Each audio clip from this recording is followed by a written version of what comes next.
انتہائی قابل قدر، قابل صد تکریم، واجب الاحترام میرے عزیز مسلمان بھائیوں، دوستوں اور بزرگوں، محرم الحرام کا دوسرا عشرہ یہ چل رہا ہے، اور اس ماہ محرم میں شہادت کا رتبہ پانے والے یکم محرم الحرام کو امیر المؤمنین خلیفہ ثانی حضرت عمر بن خطاب رضی اللہ تعالی عنہ اور 10 محرم الحرام کو شہادت کا رتبہ پانے والے حضرت امام حسین رضی اللہ تعالی عنہ ہیں۔ حضرت عمر رضی اللہ تعالی عنہ کی شہادت کے عنوان پر کچھ باتیں آپ سے عرض کی تھی، اور مزید بھی انشاءاللہ ان کے دور خلافت کے بہت سارے سبق آموز واقعات ہیں، وہ آپ کے سامنے گوش گزار کیے جائیں گے وقتاً فوقتاً۔ حضرت امام حسین رضی اللہ تعالی عنہ اور ان کے بڑے بھائی حضرت حسن رضی اللہ تعالی عنہ، جن کے ساتھ اللہ کے پاک پیغمبر محبت کچھ اس درجے کی فرمایا کرتے تھے کہ سرکار دو عالم صلی اللہ علیہ وسلم ارشاد فرمایا کرتے تھے، حسن حسین میرے جنت کے پھول ہیں۔ حسن حسین رضی اللہ تعالی عنہما یہ دونوں جنتی نوجوانوں کے سردار ہیں۔ آپ علیہ الصلوۃ والسلام اس درجے کی محبت فرمایا کرتے تھے، آپ نماز پڑھ رہے ہیں اور یہ نواسے آپ کے جسم اطہر پر، آپ کی کمر پہ آ کر بیٹھ جایا کرتے تھے۔ آپ صلی اللہ علیہ وسلم ان کی محبت میں اپنا سجدہ اتنا طویل کرتے تھے جب تک یہ نواسے آپ کی کمر سے نہ اترتے تھے، ہمارے آقا سجدے سے سر نہ اٹھاتے تھے۔ اس درجے کی محبت آپ ان سے فرمایا کرتے تھے۔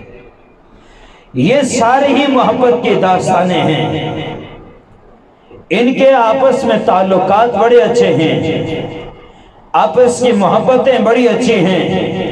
صدیق اکبر کے ساتھ محبت، عمر فاروق کے ساتھ محبت، حضرت عثمان کے ساتھ محبت، ان کے دروازے پہ کھڑے ہو کر ان دونوں بھائیوں نے پہرہ داری کی ہے۔ یہ محبت کے درجے ہیں، یہ محبت کے رشتے ہیں۔ امیر معاویہ رضی اللہ تعالی عنہ کے ساتھ انہوں نے صلح فرمائی۔ یہ ساری محبت کے داستانیں ہمارے سامنے ہیں۔ اللہ تعالی ہمیں اس محبت کو سمجھنے کی توفیق نصیب فرما دے۔ آقا علیہ الصلوۃ والسلام نے حضرت امام حسین رضی اللہ تعالی عنہ کی شہادت کی پیشنگوئی پہلے ہی فرما دی تھی، جیسے کہ حضرت عثمان اور حضرت عمر فاروق رضی اللہ تعالی عنہما ان کی شہادت کی اللہ کے نبی نے پیشن گوئی فرمائی تھی۔ پہاڑ پہ آپ کھڑے ہیں، پہاڑ ہلنے لگا، فرمایا رک جا، ٹھہر جا، تجھ پر ایک نبی ہے، ایک صدیق ہے، 2 شہداء تیرے اوپر کھڑے ہیں۔ تو اللہ کے نبی نے اس موقع پر حضرت عمر اور حضرت عثمان کی شہادت کی پیشن گوئیاں فرما دی تھی، ایسے حضرت حسین کی شہادت کی پیشن گوئی اللہ کے نبی پہلے سے فرما چکے تھے، جس کا طویل قصہ کتابوں میں موجود ہے۔ خلاصہ یہ ہے کہ حضرت امام حسین رضی اللہ تعالی عنہ، ان کے پاس کوفہ کے لوگوں نے خط بھیجے، شاہ عبدالعزیز محدث دہلوی رحمت اللہ علیہ نے تحریر فرمایا ہے، تقریباً ان کوفیوں نے 12,000 خط حضرت امام حسین کے پاس بھیجے۔ 12,000 خط کیا لکھا ہے؟ آپ یہاں ہمارے پاس کوفہ آئیں، ہم آپ کو اپنا خلیفہ تسلیم کرتے ہیں، ہم یزید کو نہیں مانتے، اس کی بیعت کے انکاری ہیں، آپ یہاں آ جائیں، ہم آپ کو اپنا امام تسلیم کریں گے۔ ہزاروں خط آ گئے، آپ نے صحابہ کرام کے ساتھ مشورہ کیا، یہ اتنے خط آئے، کیا کرنا چاہیے؟ بڑے بڑے صحابہ کرام نے حضرت حسین رضی اللہ تعالیٰ عنہ سے فرمایا کہ آپ نہ جائیں، ان باغیوں نے، ان دھوکہ بازوں نے آپ کے والد حضرت علی کرم اللہ وجہ کو بلا کر ان کے ساتھ دھوکہ کر کے آپ کو شہید کیا تھا۔ آپ کے بڑے بھائی حضرت حسن کو ان ظالموں نے زیر دیا تھا، آپ کو بھی اس بہانے کہیں بلا کر شہید نہ کر دیں، آپ نہ جانا۔ لیکن امام حسین رضی اللہ تعالیٰ عنہ نے فرمایا کہ اتنے خط آئے ہیں، مجھے اطمینان ہے، جاتا ہوں۔ جا رہے ہیں، صحابہ کرام نے فرمایا پھر ایسا کریں کہ اپنے گھر والوں کو، اہل بیت کو چھوڑ کے جائیں، اپنے گھر والوں کو یہاں چھوڑ کے جائیں، انہیں ساتھ میں نہ لے کے جائیں۔ اہل بیت میں کون کون شامل؟ آپ کی ازواج مطہرات، اللہ کے نبی کی ازواج مطہرات بھی اہل بیت میں شامل ہیں، آپ کی بچیاں بھی اہل بیت میں شامل ہیں، یہ سارے اہل بیت ہیں۔ باہر کیف آپ رضی اللہ تعالی عنہ نے حالات کا جائزہ معلوم کرنے کے لیے حضرت مسلم بن عقیل رضی اللہ تعالی عنہ کو بھیجا کہ آپ وہاں کے حالات کا جائزہ لے کر مجھے بتا دیں کیا حالات ہیں وہاں کے۔ تو مسلم بن عقیل رضی اللہ تعالیٰ عنہ جانے لگے، 2 بچے بھی آپ کے ساتھ میں ہو گئے۔ اب یہ سفر شروع ہوا تو یہ دونوں اپنے والد کے ساتھ ہیں، حضرت مسلم بن عقیل کے ساتھ کوفہ پہنچے۔ وہاں کے ہزاروں لوگوں نے حضرت مسلم بن عقیل کے ہاتھ پر بیعت کی کہ ہم آپ کے ہاتھ پر بیعت کرتے ہیں، آپ نائب ہیں حضرت حسین رضی اللہ تعالی عنہ کے۔ ہزاروں لوگوں نے بیعت کی اور محبت کا اظہار کیا۔ نعمان بن بشیر رضی اللہ تعالی عنہ کوفہ کے گورنر ہیں، ان کو کہا گیا کہ آپ سختی کریں، انہیں سمجھا دیں کہ یہاں معاملات کسی اور طرف چلے جائیں گے، لہذا یہ معاملات یہاں آپ پیدا نہ کریں۔ تو وہ بڑے نرم دل انسان تھے،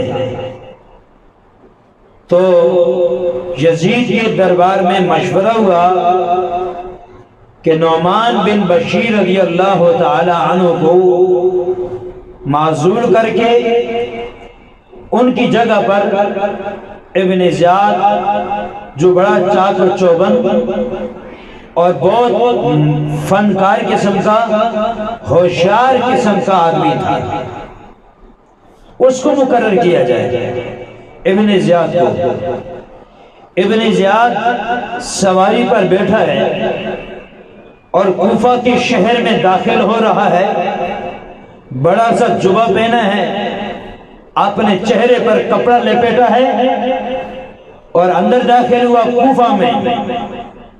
وہاں کے لوگوں نے یہ سمجھ کر کہ حضرت امام حسین رضی اللہ تعالی عنہ تشریف لا چکے ہیں، تو ان لوگوں نے استقبال کیا، خیر مقدم کیا۔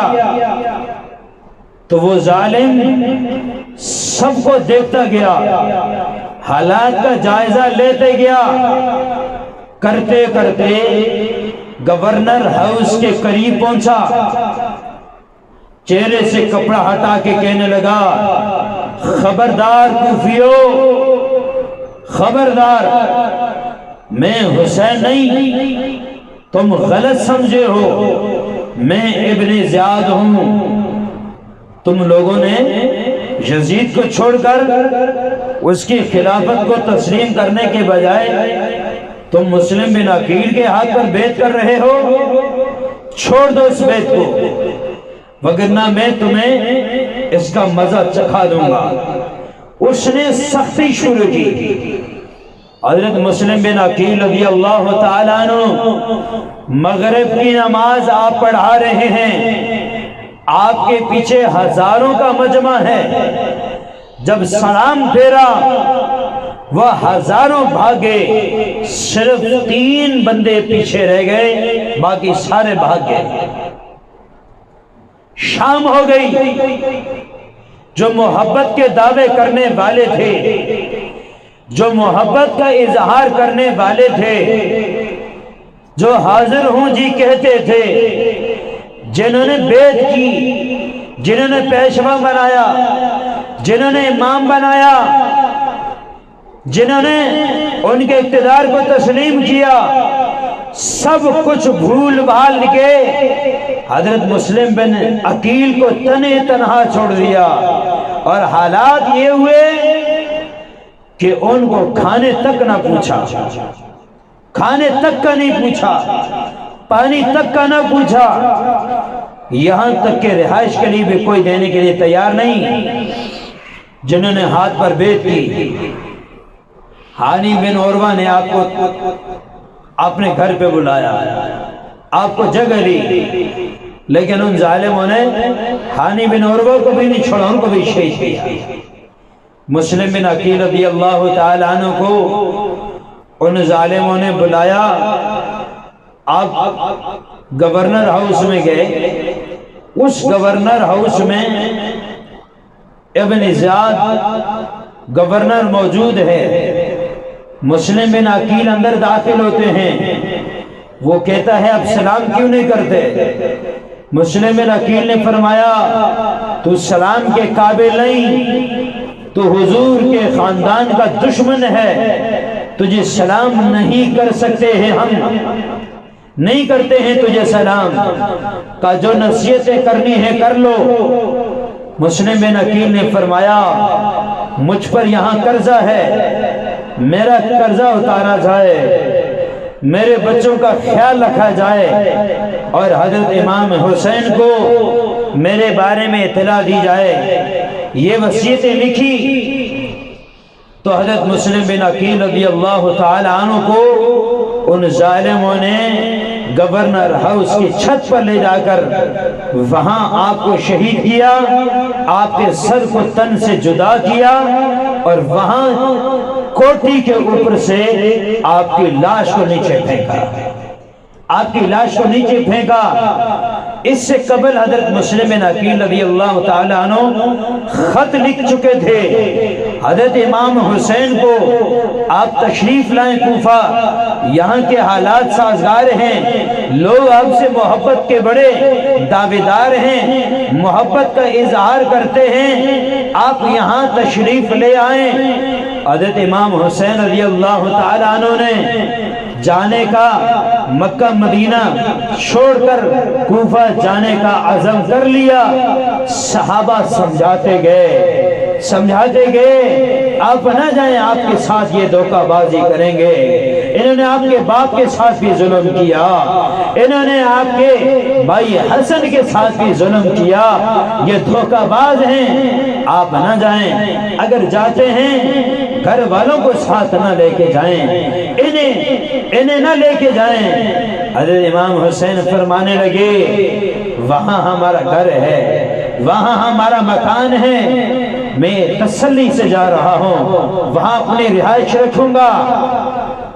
تو حضرت حسین رضی اللہ تعالیٰ عنہ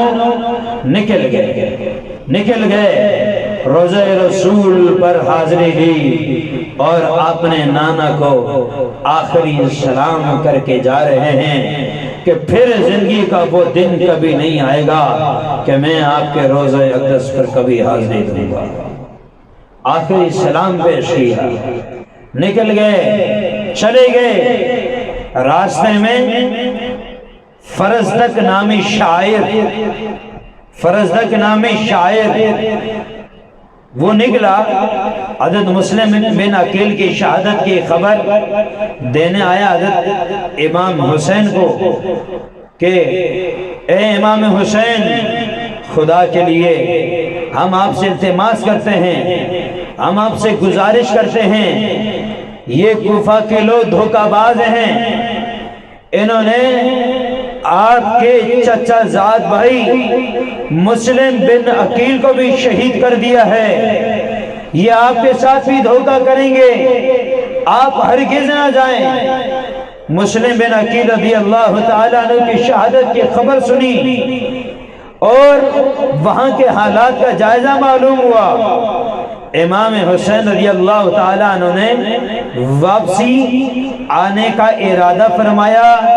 مسلم بن عقیل کے بچوں نے کہا امام جی اگر آپ جاتے ہیں واپس جائیں، ہم واپس نہیں جاتے، ہم اپنے باپ کا بدلہ ان سے ضرور لیں گے، ہم اپنے باپ کا بدلہ لیں گے۔ تو حضرت امام حسین رضی اللہ تعالیٰ عنہ ساتھ میں ہوئے، کربلا کے میدان تک پہنچے اور ادھر ابن زیاد کا لشکر مکمل جنگی تیاریوں میں ہے، اور یہ آئے اور انہوں نے وہاں پڑاؤ ڈالا۔ ادھر حضرت حسین رضی اللہ تعالی عنہ وہاں کربلا کے میدان میں پہنچ گئے، وہاں پہنچے ہیں، ابن زیاد سامنے ہے، اس کی فوج سامنے ہے۔ حضرت امام حسین رضی اللہ تعالی عنہ نے ان لوگوں سے فرمایا اے لوگو، ہمیں یہ علم تو نہیں تھا کہ تم اتنے دھوکے باز ہو، تم اتنے فراڈیے ہو کہ تم نے میرے چچا زاد بھائی مسلم بن عقیل کو تم نے شہید کیا ہے۔ اے ظالموں، تم اتنے دھوکہ باز ہو، تم نے مجھے خط نہیں لکھے۔ حضرت مسلم رضی اللہ تعالیٰ عنہ کی شہادت بھی ان کے سامنے ہے۔ حضرت امام حسین رضی اللہ تعالیٰ عنہ نے خط کی ٹوکریاں نکالی، وہ خط نکال کے ان لوگوں سے مخاطب ہو کے فرمایا اے فلاں، بتا یہ تیرا خط نہیں ہے، تو نے مجھے یہاں آنے کی دعوت دی ہے۔ اے فلاں، یہ تیرا نام نہیں ہے، تو نے مجھے یہاں آنے کی دعوت دی ہے۔ اے فلاں، کیا یہ تیرا خط نہیں ہے، تو نے مجھے یہاں آنے کی دعوت دی ہے۔ ہزاروں لوگوں کے سامنے ان کے خط پڑھ کے حضرت امام حسین نے انہیں غیرت دلائی، انہیں حیا دلائی، انہیں شرم دلائی کہ تم مجھے بلا کر آج میرے ساتھ دھوکہ کرتے ہو۔ اے اے ظالموں، 3 شرطیں تو ہمارے سامنے رکھتا ہوں، تینوں میں سے ایک منظور کر لو، ایک منظور کر لو، یا مجھے چھوڑ دو، یا مجھے چھوڑ دو، میں اسلامی سرحدوں پہ چلا جاؤں، میں اسلامی سرحدوں پہ چلا جاؤں، وہاں جا کر کفار کے خلاف جہاد کروں، شہادت کا رتبہ پاؤں۔ ایک شرط یہ ہے مان لو، دوسری شرط یہ ہے یہ نہیں کر سکتے، مجھے چھوڑ دو، میں اپنے نانا کی شہر مدینہ میں واپس چلا جاؤں، یہ منظور کر لو، یہ بھی منظور نہیں۔ تیسری شرط یہ ہے مجھے چھوڑ دو، میں جا کر باراست یزید سے مل کر اس مسئلے کا کوئی حل نکال دوں۔ ان ظالموں نے ابن زیاد تیار ہو گیا شرط ماننے کے لیے، لیکن شمر لعین، لعنتی، بدفرماش، بد کردار، اس نے ابن زیاد کو اس نے چڑھایا، یہ کیا کر رہے ہو؟ ہاں پھر ان سے کہہ دو کہ اگر آپ یزید کے دربار میں جانا چاہتے ہو، خط ہمارے حوالے کرو، خط ہمارے حوالے کرو۔ کیوں؟ تاکہ ہمارا دھوکہ ان کے سامنے نہ کھلے کہ امام حسین خود نہیں آئے، ان بد کرداروں نے بلایا ہے۔ حضرت امام حسین رضی اللہ تعالیٰ عنہ نے فرمایا کہ میں خط تو آپ کے حوالے نہیں کر سکتا، اصل مسئلہ تو خطوں کا ہے، یزید کو معلوم ہوگا کہ ان ظالموں نے مجھے بلایا ہے، میں ان کے بلانے پر یہاں آیا ہوں۔ بہرحال وہ کہنے لگے ایک شرط یہ ہے، ہم آپ کو یزید کے دربار میں اس صورت میں بھیجیں گے کہ آپ ابن زیاد کے ہاتھ پر بیعت کرو، میں یزید کو اپنا خلیفہ تسلیم کرتا ہوں، آپ بیعت کرو۔ امام حسین رضی اللہ تعالیٰ عنہ نے فرمایا میں ایسے بیعت نہیں کروں گا، میں یزید کی بیعت کا قائل نہیں، میں اس کی بیعت نہیں کرتا۔ انہوں نے کہا نہیں کرتے ہو تو پھر ہمارے ساتھ جنگ کے لیے تیار ہے۔ ابن زیاد 30,000 کا لشکر لے کے ظالم سامنے ہے، جنگ شروع کی، مقابلہ ہوا، اور پھر انہوں نے ایک ظلم یہ کیا کہ پانی کی نہر جو بہہ رہی تھی اس پر جنگجو کھڑے کر دیے تاکہ امام حسین رضی اللہ تعالیٰ عنہ کا کوئی فوجی، کوئی مجاہد پانی لے کر نہ آئے، پانی کے اوپر فوجی کھڑے کر دیے۔ حضرت امام حسین رضی اللہ تعالیٰ عنہ اور ادھر آپ کے بچے، ادھر آپ کے ساتھی، مقابلہ شروع ہوا۔ قاسم باہر نکلے، سب سے زیادہ خوبصورت، ایسا لگ رہا تھا جیسے 14ویں کا چاند میدان میں اترا ہے، جیسے 14ویں کا چاند میدان میں اترا۔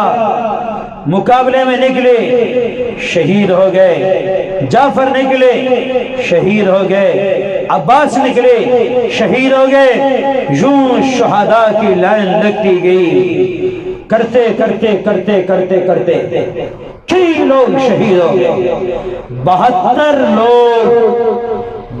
لوگ شہید ہوئے۔ اس درمیان میں آپ کے چھوٹے بچے ہیں، معصوم بچے ہیں، کہا گیا ان کے لیے پانی طلب کرو ظالموں سے۔ امام حسین رضی اللہ تعالیٰ عنہ معصوم بچے کو لے کر اپنے ہاتھوں میں ان ابن زیادیوں کے سامنے آئے اور ان سے کہا لوگو تمہارے نزدیک جرم میرا ہے، اس بچے کا کوئی جرم تو نہیں ہے، اس کے لیے تو پانی کا بندوبست کر دو۔ کوئی پانی کا بندوبست نہیں کیا۔ ایک ظالم نے وہاں سے تیر چھوڑا، حضرت امام حسین کے ہاتھ میں آپ کا لخت جگر ہے،